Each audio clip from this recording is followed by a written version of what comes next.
starts right now with Joy Behar, Paula Ferris, Sunny Hostin, Sarah Haynes, and Raven Simone. Now, let's get things started.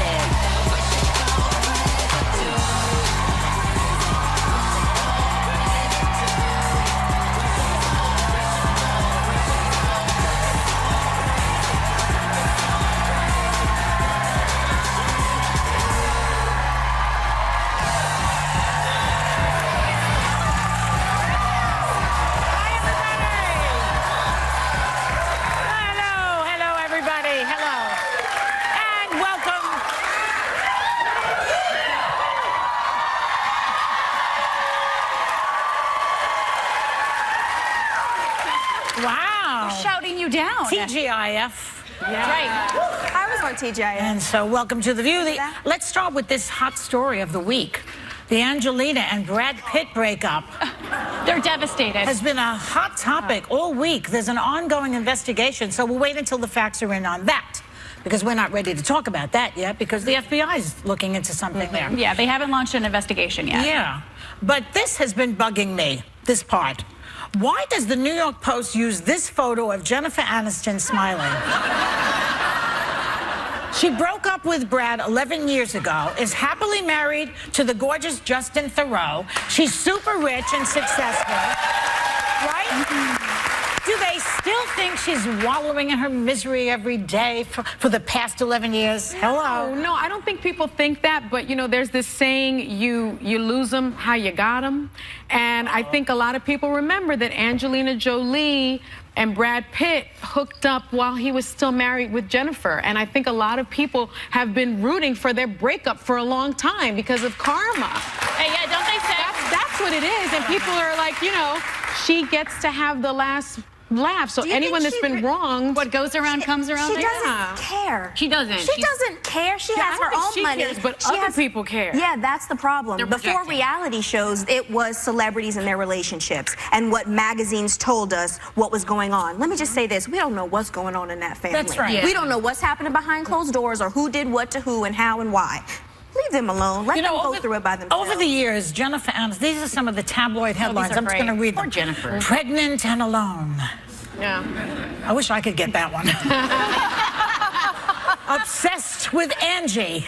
I can't stop loving Brad. Jennifer Aniston's worst date ever. Dumped after 21 days. I mean, You don't think she was a little happy when she... I have to say my first reaction when I heard about it was, what is her reaction going to be? But I just think, you know, they were kind of like this iconic Hollywood couple. They weren't. They were supposed to stay together. She was supposed to make banana shakes for him every day. Wasn't that like in part of their vows? That was a part of their vows. I remember it. But I think we feel this sympathy for her because she's the woman scorned, and so we want her to have vengeance. People felt they knew her because of being Rachel. Like she was in your living room and you could. She was lovable. Rachel? Oh, that was the character she Friends. made on Friends. Friends, I'll be there for you. Joy, the biggest television show other than Seinfeld, you know, really, I never Joy? watched Or the it. Cosby I Show? never watched it. I I'm not a remember sitcom the fan. haircut. It was named after her. She's like Oh, really. God, how did I forget that? It was I had the Rachel. You probably had the Rachel and didn't know you had the Rachel. you No, did. she's always had that But I bang, think so I don't people think so. knew because she was like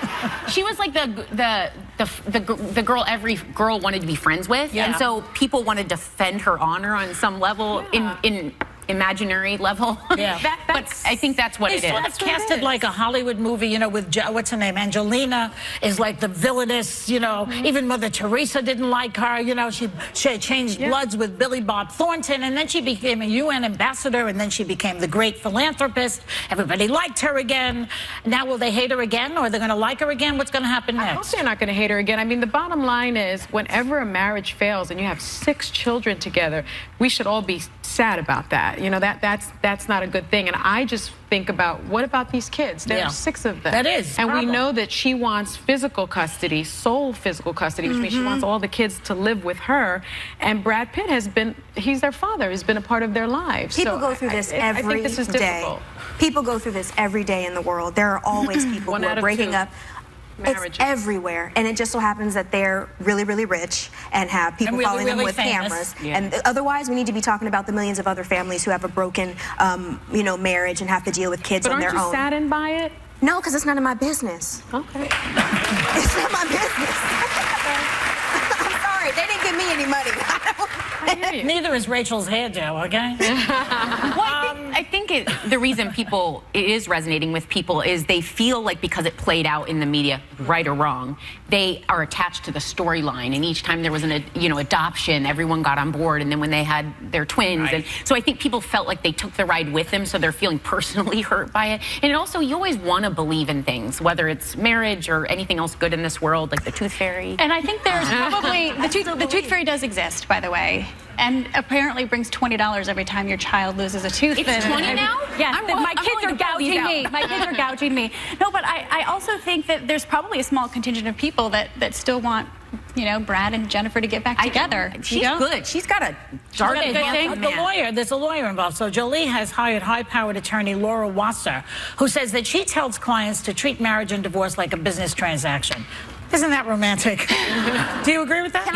Can I just say one thing? Marriage started as a business agreement. Before legal systems and international economics, noble and ruling classes used marriage to create diplomatic and commercial ties. Give me 3 goats and you can have, my daughter. Yeah. That's how it started off. And then people started putting more and more and more onto it. I was told at a very young age, maybe because of the company and the business I'm in, but you never marry anyone that you don't trust your money with. And even then, you got to make sure you have things involved so that they don't take it later to the best of your ability. It's always a marriage when you don't have any money. When I got divorced, nobody had money. It's better in a way. It is. It really is. There's fighting about the money. It's easier. There's usually fighting about the money, but Angelina and Brad are not fighting about the money, which is really interesting. But I hope that people don't go into a marriage thinking that it's just a business arrangement, because that will never get you through the trials and no, marriage and divorce, and that will never get you through the trials that you go through every day in a marriage. I think the marriage should not be treated necessarily solely as a business, although it should be factored in. I do think divorce should be treated as a business, and I think it's much easier said than done. It gets acrimonious when everyone makes emotional decisions in it, and sometimes they can't even separate themselves enough to protect the kids first. Don't laugh at my big word. No. I know you're laughing. No, I said I'm not. acrimonious. She's telling me to rap. No, I want to leave it on a good note and say happy 16th anniversary to my husband today. So one good marriage story. I don't want to talk about, divorce and doom and gloom. It's more than a business arrangement, right? Well, some things are a business arrangement, but it's not getting married. There's such a thing as the 16-year itch. Have you ever heard of it? No. Kidding. We'll be right back with more Hot Topics.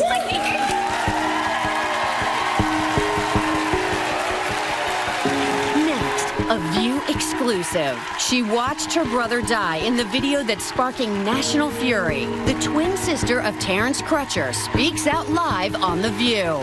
Terrence Crutcher, I determined that the filing of the felony crime of manslaughter in the first degree against Tulsa police officer Betty Shelby is warranted. Well, that was the Tulsa County District Attorney delivering the news that Officer Betty Shelby will be charged with manslaughter for fatally shooting Terrence Crutcher. He was unarmed with his hands in the air moments before the tragedy. All this came just a month after he celebrated his 40th birthday with his twin sister, Dr. Tiffany Crutcher, who joins us now from Tulsa with her attorney, Demario Solomon Simmons. And let me first start by sending our condolences to you and your family for the tragic loss of your brother. And Dr. Crutcher, you're very welcome. Dr. Crutcher, let's talk about this latest development in your brother's case, because Officer Shelby has now been charged with first-degree manslaughter, charges that your family asked for. How do you feel about this? Well, thank you so much for having me. I'm totally elated by the first step, because that's all this is. It's just the first step. We have a long way to go, but this is what we asked for. I'm grateful to the TPD, the DA, the city, everyone who's been rallying around us to make sure that they're transparent and press these charges based on what the whole entire country and world has saw from that gruesome video. So my family, we're excited. Counselor, what do you think the probability is that Officer Shelby will be found guilty? Well, again, thanks for having us on. I think the probability hopefully is high, because I believe we will see a vigorous prosecution, and I believe that the charge was appropriate. You know, Sonny, as a former prosecutor, understands that in many cases, prosecutors overcharge black, brown, and poor people in an attempt to get some type of a plea deal because they don't have resources to fight the charges. Well, this is not the case. Officer Shelby will have resources, and I'm happy that the DA filed the charges he did. They are serious. They are a felony, and it's a minimum of 4 years, but it's up to life. And we're calling upon District Attorney Steve Kunstweiler to provide a vigorous prosecution. And we believe if that occurs, that there will be an appropriate conviction and sentencing. And Tiffany, this is Sarah. Where were you when you got the news that your brother had been fatally shot? I was actually having dinner. I currently reside in Montgomery, Alabama. I had just ordered my food, and I received a call saying that you need to call home. I hear that your brother has been shot and killed, but I'm not sure. And I immediately left the restaurant and just drove around and waited to hear from my dad. And I said, look, if I hadn't heard from my dad, it's not true. And at that point, I realized that my parents had not heard. 45 minutes went by, and I prayed and prayed and prayed. And then I got that call from my dad. He was hysterical and belligerent and told me that the police shot Terrence, and after that I lost it. And Dr. Crutcher, this is Raven. Hi. One of the officers in the helicopter overhead said that your brother looked like a bad dude. As his twin sister, was he a bad dude or was he just black? I believe that my brother was prejudged by that officer in the helicopter. He knew nothing about my brother. I'm not even sure why a helicopter was there versus a tow truck. That's what I'm trying to understand. He didn't do anything wrong. His car was stalled. He had just left Tulsa Community College, speaking with professors there. I got a call from the professors. They were the last ones to speak with him about 7:15, and they gave me a call and said he was excited about class. And we found out that they canceled his class because there was not enough enrollment. And I just feel if that class hadn't got canceled, my brother would still be here today. But nevertheless, his vehicle stalled, and helicopters and police and everybody was there like this was the New York bomber. I don't get it. And people are saying he should have complied. But what did he do wrong to comply, Raven? What did he do wrong? Well, that's what I'm trying to figure out. Dr. Crutcher, let me ask you this.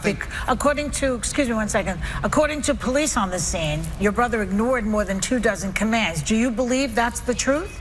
Do you think he would have behaved that way?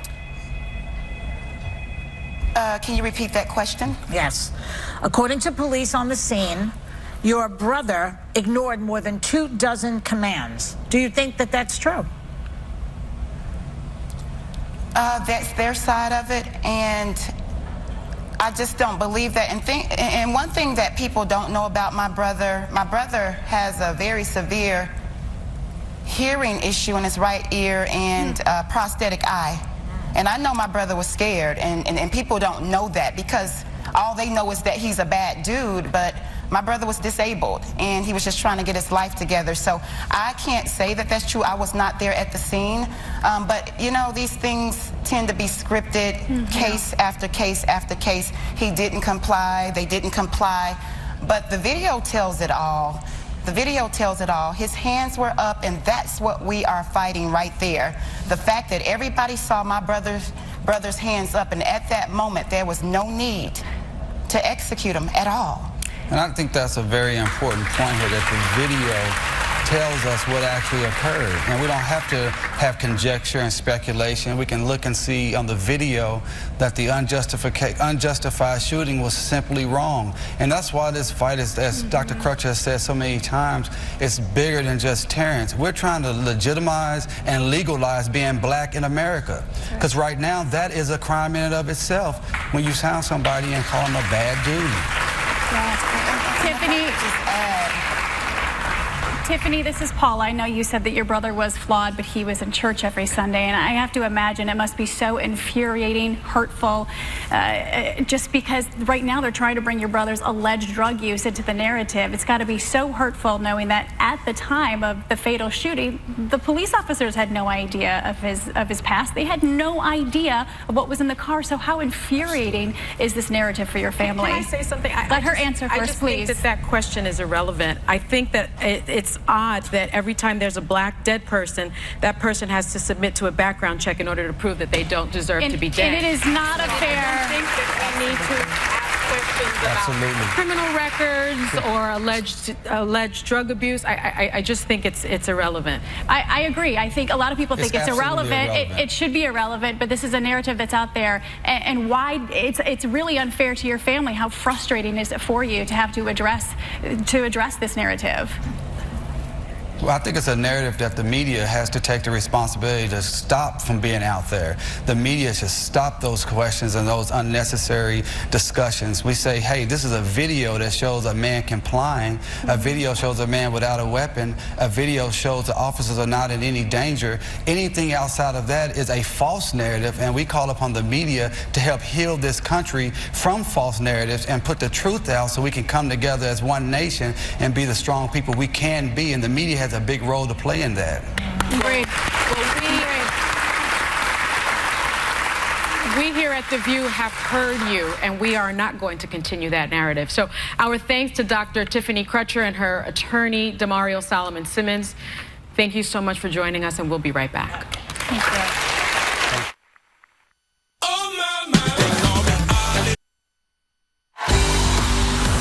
Still ahead, Oscar winner Geena Davis reveals her real-life Thelma and Louise moment that changed her life.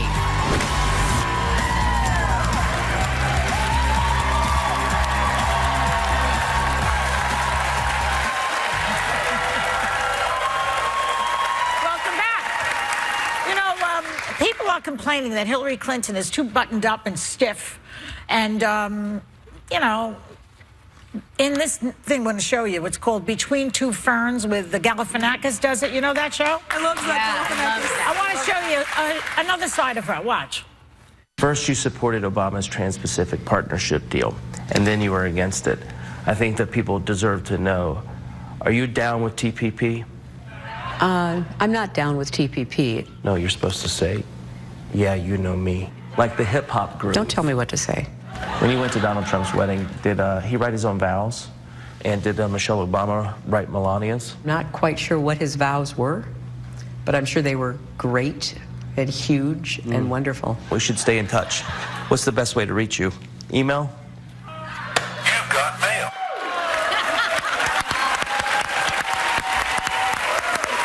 So apparently, everybody should know that this was 90% improvised. That was not scripted for her. So she's going to be good in the debates, I think, because she's calm and she's got a sense of humor, a dry one, but it's there. But I liked it because, you know, they always try to write jokes in, and sometimes it's hard to deliver someone else's joke because there's something missing there. But she actually was funny to me, playing it straight the whole time. Yeah, the one thing I leaned over to DeJoy during that, and I said, "Are you down with TPP?" She doesn't get the "you know me." So if I said you're down with OPP, you wouldn't know you know me. What? What are you outing me as old? No, I'm just saying you don't know the song. You would have been actually the right age bracket when that song came out. You'd have been just on the curve of that's cool. Whatever. I'm learning as I go along. You know, Obama did the same thing, this Between the Ferns, and I just think his timing is so incredible that he was funnier in a sense, but she did well considering that it wasn't scripted, and it seemed like no topic was off limits. He didn't improv his, though. That's the better part. His was vetted. His was vetted a little bit, so he knew what to expect, and if you overthink a joke, sometimes it's not as funny. How do you think Donald would do in that situation? The Trumper? Poorly. That would never happen. He would never go on that show. They haven't asked, and he hasn't gone on. But I think, you know, I've said this for a long time, ever since, you know, Secretary Clinton, when Hillary came onto our show, I think her people are doing her a disservice by, you know, really confining her and kind of scripting things, because she's funny. When she was herself and she sat at this table, I found her to be much more warm than she typically is in some of the environments that they set her up in. Many times I told her to lose the monochromatic pantsuits one time. She thought that was hilarious. know, funny. She's very, very fun. You know, by the way, you know, I just thought of something. How is that Galifianakis? How do you say it? Galifianakis. Whatever. How is it that he gets away with making her look good, and poor Jimmy Fallon's getting hit with all sorts of criticism for making Donald Trump look good? Why is one comedian getting away with it and the other one is not? I just thought of that. But sometimes late night television, you expect what you saw from Letterman, which was some hard-hitting interviews. And so if you have Donald Trump there sitting, you wonder why he maybe style. Fallon's a lifter. His humor is usually not at someone else's expense. He took a lot of hits for this. So he's a lighter. I wouldn't want Jimmy to not do him, and that's him. And Zach Galifianakis is already like a dark comedian. Like, you know, his show that he has opportunity. He's like, whatever, dude. And then, you know, the other thing is Donald Trump says he doesn't want the debate moderators to do fact-checking. He wants Hillary to fact-check him, and he will fact-check her. I agree with that. Everybody thinks they both lie, so how are they going to fact-check each other? But I think it's a debate, though. It's different. I mean, really, you need an objective fact-checker in the You need a referee, though. You need a referee, but the referee shouldn't be giving you 5 yards and taking 10 yards. I think it's different. If you're in an interview, absolutely, you challenge them, and you have to challenge the person that you're interviewing. But in this situation, it's one-on-one. And Donald Trump needs to know where to challenge Hillary. She needs to know where to challenge him, because that's what a debate is about. It's one-on-one, and the moderator should only be there to blow the whistle. We are in a different type of political climate, right? So when you have somebody between these two, you have someone who knows how to overtalk the other person and the referee, you're going to need someone to be like, Hillary she can't Google when she's on the stage. No. Somebody else is going to have to Google for her. The PolitiFact should be doing it. The other thing is, he's asking Roger Ailes to help him with this. That really will help with the female vote. And who knows better about women than Roger Ailes? We'll be right back. Did you hear?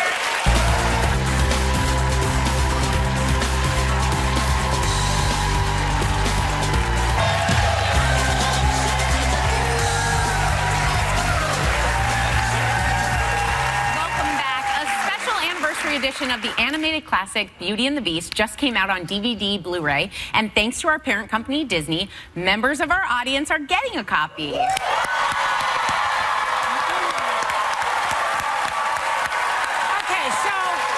all right, good. You guys act like you never got a gift before. Oh, my God. Okay, so I promoted Madonna, but the audience doesn't really want to talk about Madonna, even though internet trolls have been telling Madonna to act her age because so what she did, she posted pictures of herself naked on Instagram. With the caption, half naked, sorry. With the caption, still acting my age. How do I know I'm still acting my age? Because it's my age and it's my life, and all of you women-hating bigots need to sit down and try to understand why you feel the need to limit me in the fear of what you are familiar with. You know what happens to bigots? Nothing. Nothing happens to people who think in a limited way. So she posted that with that. And the pictures of her, she looks really awesome. She looks really great. Madonna is 58, and her body is incredible. And so who's to say, if you look like that, why can't you post a picture of your very muscular back? Would you rather her like crunched over and not taking care of her body and looking? No, but I'm just saying. What is Raven Bader 45 or 85? You said it, not me. Oh my God, she's 58. She's 58, but that's what I'm saying. Like, what does a 58-year-old look like? What does that look like? If you're Madonna, you look like that. Most 58-year-old people do not look like her. Yes, they do. There's some women out there who do, and there's some women that look totally different. It just depends on how you take care of yourself. I think it's different if you say in the context of act your age. I don't care what you wear. Like I wish I could wear Garanimals, okay? But that's where you're going to go with that option. I'm going to go with that option because to mix and match. Yes. Yeah. If they had adult Garanimals. Yeah, but you still have them? What are you talking about? I have little things with little anime on them. Okay, so anyway, my point is the only time I would say act your age is if you see a mom that's trying to dress like her teenage daughter and trying to be her teenage daughter's best friend. But otherwise, in any other context, I don't care. Wear whatever you want. What if her was sick and she could dress that way? Because like at that point, you know, you're not supposed to. You're not there to. You're there to be your child's parent. You're not necessarily there to be your child's friend. We never say that about men. I often look at let's say Harrison Ford, who's you know, gets What all about him, these. though? Well, because he is older than 58, yet he's cast against women that are half of his age, and no one would ever say act your own age. But he's not posing in a Speedo, okay? We may not say Although I actor wouldn't age. mind it. We may not say actor age about Harrison. Well, we say that about Harrison Ford, but how many times have you had a conversation with women that describe their husbands and you're like, oh, they act like boy. Like, we do expect something different personally, from men, because there are a lot of gaming husbands out there. You know who you are, that sit on those little things and like. First of all, do not come for Xbox or PlayStation. That's gamers. They're not kids. They're husbands. They're grown men. Everybody needs a little Halo now and then. Let's not start saying. I don't want to offend the gamers out there. But when people say to me, act my age, I like to quote the philosophers, Blink 182. What's my age again? Only we know that. I love that. I don't know.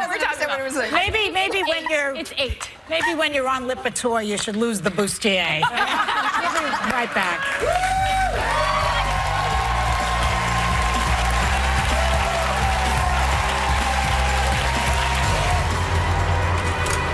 Hi guys, listen, I've been in some horror movies, but what's really scary is having 5 talk show hosts fire questions at you. I'm afraid. I'm very afraid.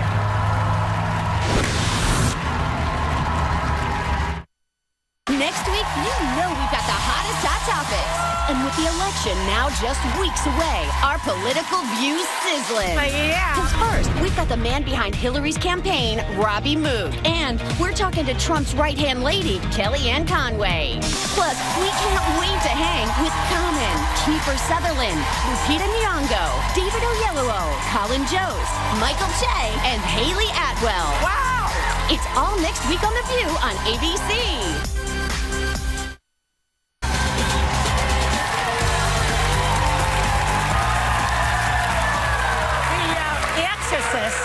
Is considered the scariest movie of all time. It really is. And now Oscar winner Geena Davis is bringing the thrills and chills to your TV in a reimagining of the horror classic. So please say hello to the beautiful Geena Davis. Before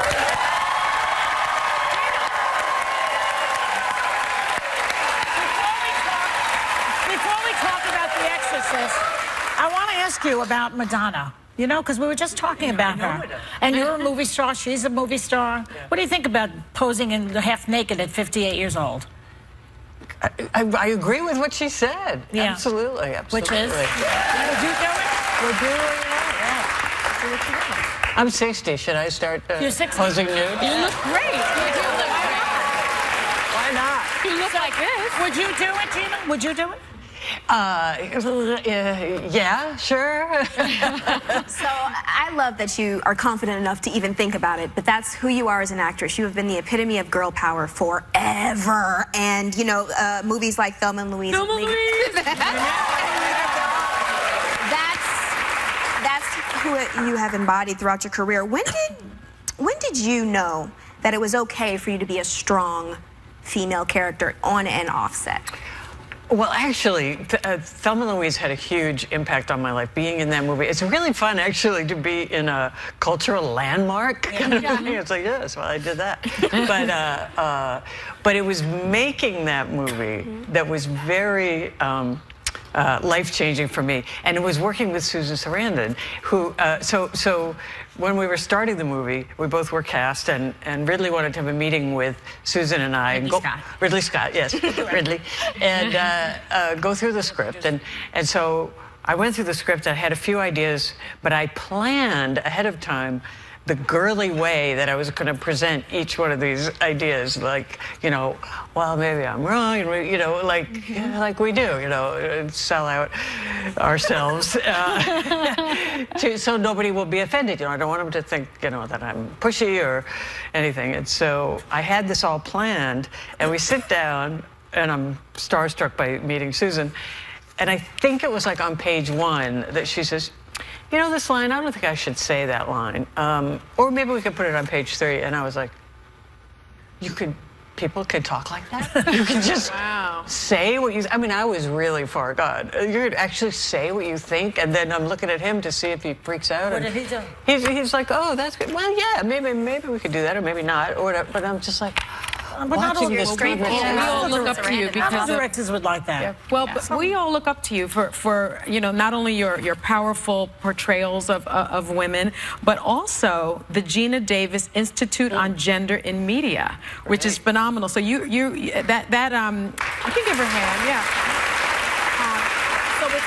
What's interesting about the Institute is that it conducts research and education in order to seriously improve gender balance in children's entertainment. Right.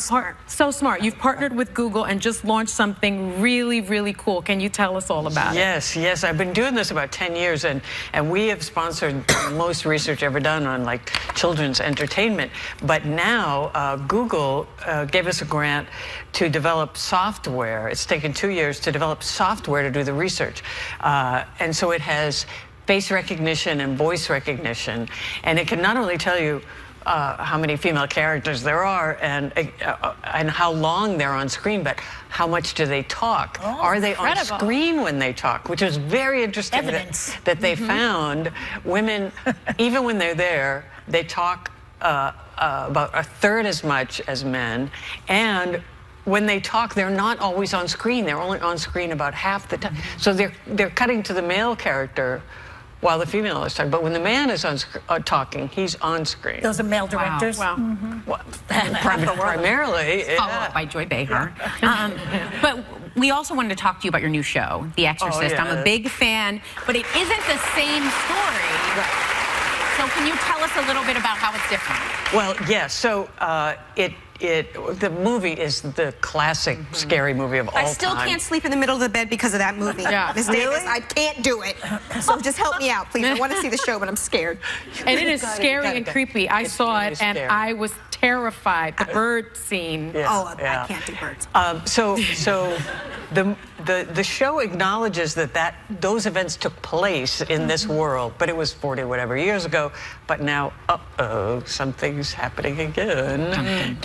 To my family, I'm the mother of 2 adult daughters, and one of them is. Something might be going on.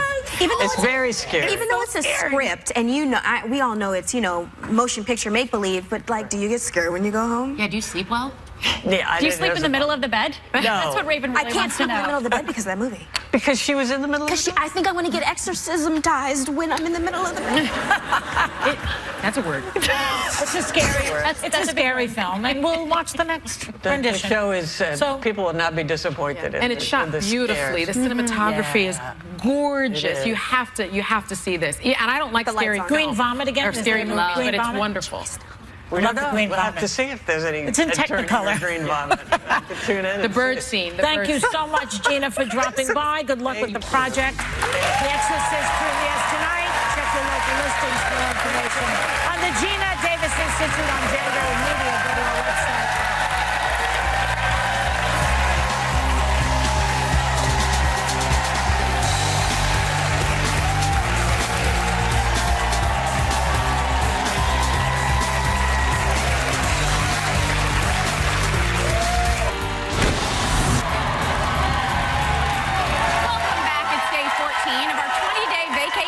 And thanks to our sponsor, Wyndham Rewards. Paula is blindfolded in the Wynn booth today, which is full of numbers that represent our studio audience, and she's about to pick a winner. Paula, are you ready? Don't show the number ahead of time. Don't show the number ahead of time, said Joy. Okay, there's no ventilation in here. I